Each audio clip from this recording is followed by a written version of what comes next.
अशोक उस पवित्र कुंड के सामने खड़ा था, हाथ में डायरी, आंखों में लहू जैसे इरादे। उसके चारों तरफ प्रेतों का जमघट जम चुका था। ओम क्रूर रूपाय दैत्याय नमः। ओम क्रूर रूपाय दैत्याय नमः। अशोक, संभल कर। यह मंत्र तुम्हारी दैत्य शक्तियों को तोड़ रहा है। तुम्हारा शरीर इस झटके को सहन नहीं कर पाएगा। लेकिन अशोक बिना कुछ कहे चुपचाप मंत्रों का जाप करता जा रहा था। उसने डायरी को खोला और उसका एक पेज फाड़कर दोबारा जाप करने लगा, और फिर उसने उस पेज को कुंड की अग्नि में डाल दिया। जैसे ही वो पन्ना जलने लगा, अशोक की आंखों से लाल रोशनी निकलने लगी और उसका शरीर बुरी तरह कांप उठा। अशोक का दैत्य रूप धीरे धीरे टूट रहा था। उसके अंदर की हर एक हड्डी, हर एक नाड़ी जैसे दोबारा जन्म ले रही थी। अशोक, अशोक, आंखें खोलो। प्रेतराज, अशोक की मदद करो। ये सब क्या हो रहा है उसके साथ? ये अशोक नहीं है, ये हमारे मुखिया हैं, दैत्य लोक के राजा। वैद्य ने अपना शरीर छोड़ते वक्त परकाया प्रवेश की मदद से अशोक के अंदर मुखिया की रूह डाल दी थी। नहीं, ये कैसे हो सकता है?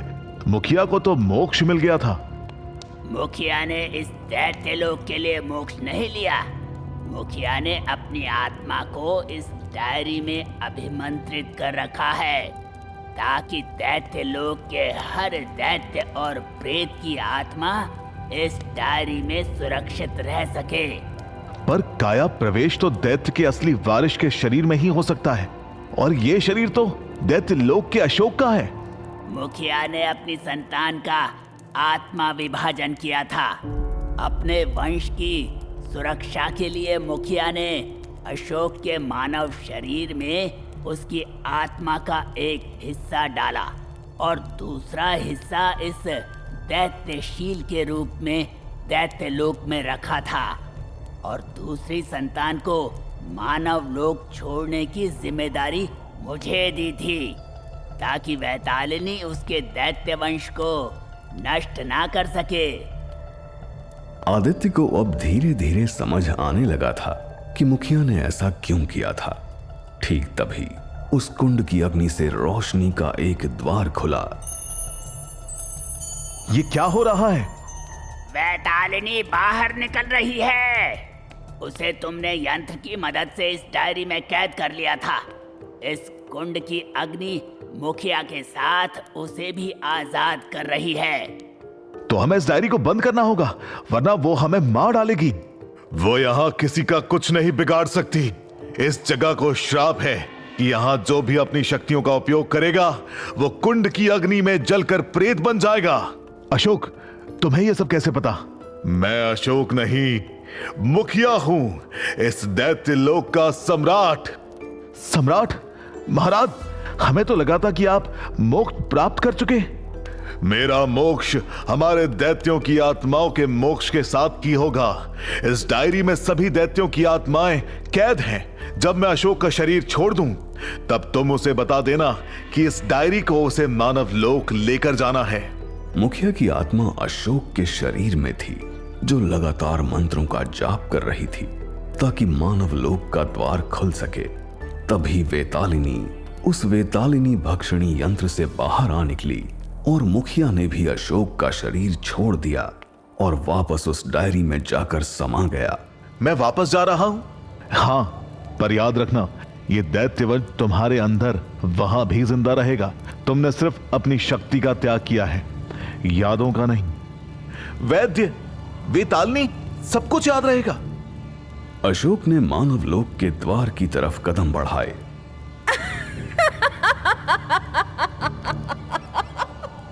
कहाँ जा रहे हो अशोक? लेकिन तभी वेतालिनी वापस आ चुकी थी, लेकिन इस बार उसके साथ था एक और पुराना दैत्य, जिसका नाम भी लेना उस दैत्य लोक में मना था। तुम अभी भी जिंदा हो? तुमने बड़ी चालाकी से मुझे उस डायरी में कैद कर लिया था। तुम्हारे रक्त की बूंद से मुखिया बाहर आया और उसकी बेवकूफी की वजह से मैं भी आजाद हो गई। और तुमने मुझे मेरी नींद से जगाया है अशोक। ये था तमसराज, वो दैत्य जिसे दैत्य लोक ने कैद में डाल दिया था। ये वो दैत्य है जिसकी दहाड़ से दैत्य लोक में त्राही त्राही मच जाती है। तमसराज नहीं। उस डायरी में मुखिया ने न जाने कितने दैत्यों, पिशाचों और यक्षिणियों को कैद कर रखा था ताकि बिजोरा के लोग शांति से रह सकें। लेकिन मुखिया के बाहर आते ही बेतालिनी ने तमसराज को भी आजाद कर दिया। ये सब देखकर अशोक के अंदर फिर से दैत्य रूप जागने लगा था। उसका चेहरा बदल रहा था, उसकी आंखें लाल होती जा रही थीं और हाथ बुरी तरह कांप रहे थे। नहीं, मुझे वापस जाना है। मेरी बेटी मेरी राह देख रही है। तेरी बेटी सिर्फ एक याद है। तुम हमसे नहीं भाग पाओगे। तुम्हें क्या लगता है तुम दैत्य लोक से निकलकर बच पाओगे? नहीं, तुम्हें दैत्यशील वापस बुलाएगा और तुम्हें आना ही होगा। या तो दैत्य बन या फिर इस कुंड में जलकर भस्म हो जा।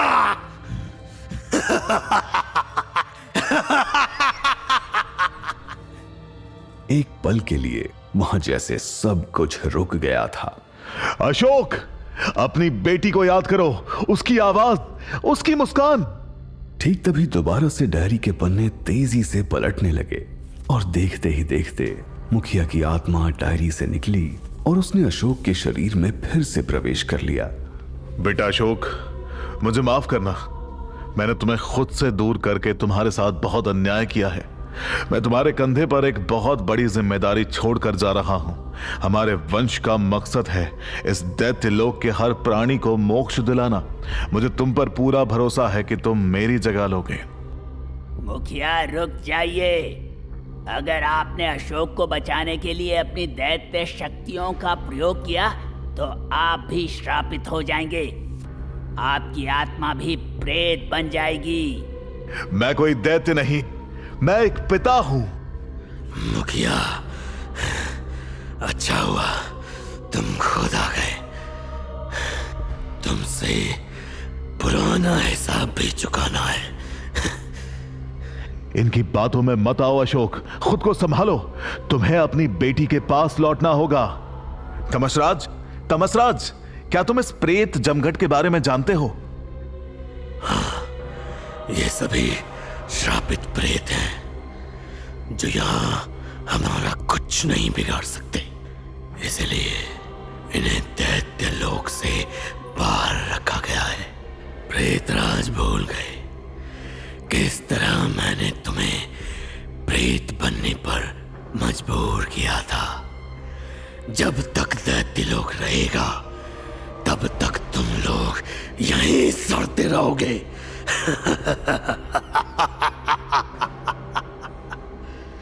तमसराज, तुम इस लोक के राजा बनना चाहते हो ना? हाँ, लेकिन पूछ क्यों रहे हो? जब भी एक दैत्य अपना दैत्यशील किसी दूसरे दैत्य को देता है तो उसके पाप पुण्य सब उसे मिल जाते हैं।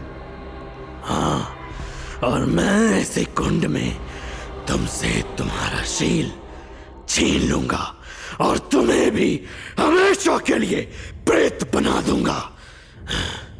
मेरा शील तो ले लोगे, लेकिन दैत्य लोक के राजा कैसे बनोगे? इसी के साथ अशोक ने मंत्रों को पढ़ना शुरू कर दिया। बेवकूफी मत करो मुखिया, तुम मुझे दोबारा कैद नहीं कर सकते।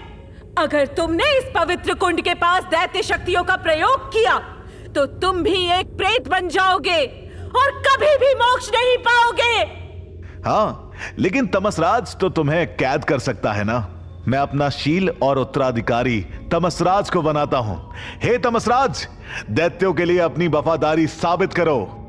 बेतालिनी तमसराज को समझाने की कोशिश करने लगी, लेकिन तमसराज दैत्य लोक का राजा बनने के लालच में पूरी तरह अंधा हो चुका था। उसने मुखिया का दैत्यशील ग्रहण करने के लिए अपने हाथों से रक्त आचमन उस पवित्र अग्नि में कर दिया। ठीक उसी वक्त मुखिया ने उसके रक्त की बूंद वेतालिनी भक्षणी यंत्र पर गिरा दी। मुखिया का दैत्यशील तमसराज के पास होने की वजह से प्रेत योनि का श्राप तमसराज को लग गया और वेतालिनी वापस से उस डायरी के वेतालिनी भक्षणी यंत्र में कैद हो गई। तमसराज दैत्य शक्तियों का उत्तराधिकारी होने की वजह से प्रेत बन गया।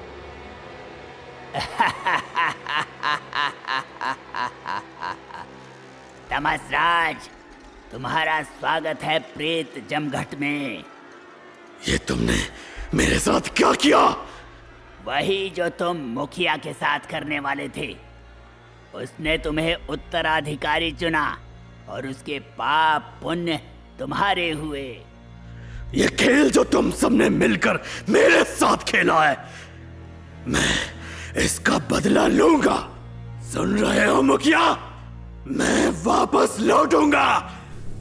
लेकिन मुखिया अब चुप था। अशोक की आंखों में अब सिर्फ एक पिता की थकान थी। अब मुझे जाना होगा।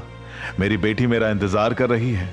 जा अशोक, लेकिन याद रखना, तुमने जो दरवाजा खोला है वो अब कभी बंद नहीं होगा। अशोक ने अपनी सारी दैत्य शक्तियां त्याग दी सिर्फ अपनी बेटी के लिए। पर क्या वो मानव लोक में रह पाएगा? अशोक खुद को इंसान समझ रहा था, लेकिन जब उसे पता चला कि वो तो जन्म से ही दैत्य है, तो क्या ये सच उसे मानव लोक में रहने देगा? क्या वो बाकी दैत्यों को मोक्ष दिला पाएगा? जानने के लिए सुनिए दैत्य वंश सिर्फ स्टोरीशियन पर।